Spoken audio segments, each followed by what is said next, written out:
Snarled traffic at almost any time of the day, but there's a new plan to break up the gridlock. Thanks for joining us tonight at 5 o'clock. I'm Nikki Lorenzo. And I'm Ty Steele. Caltrans is considering at least 4 different projects to widen that freeway. Here's the affected area where there is the daily and weekend traffic jam on the Capital City Freeway over the American River. Traffic often comes to a screeching halt in both directions. And the most unique plan for the project involves construction here from J Street to Arden Way. That's north of the river. This plan involves a new bridge and a straighter route. And we have Fox 40's Doug Johnson joining us live now along the Cap City Freeway with a closer look at that project. Doug, we understand this project won't be happening overnight. That's right, guys. We're in the very early stages of the project. And Caltrans tells us this could take up to a decade to complete. But as you can see, that bottleneck being well, that's happening right now today, and a lot of the drivers we talked to say they'd like to see this change a lot sooner.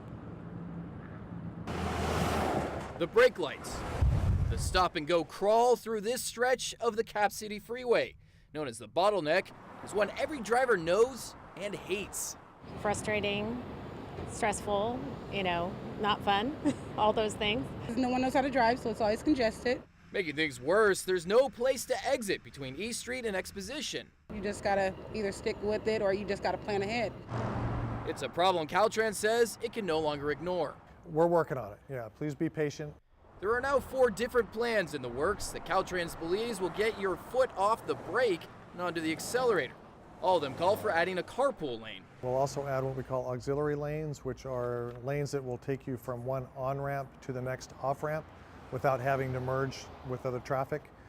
One of the 4 plans even calls for a new bridge over the American River and eliminating the curve leading up to the water by building a new freeway through the proposed Sutter's Landing Park. But none of the 4 possible fixes will be happening anytime soon. Caltrans is just a year into a 3-year environmental impact study. And then another probably 2 to 3 years in design, and then we'll start construction about 2023.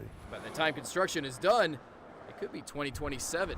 I mean, why would it take so long? That seems ridiculous. Commuters we spoke with feel a decade solution may be too late to help them in today's traffic rat race. I think we'll be flying by then. Who knows?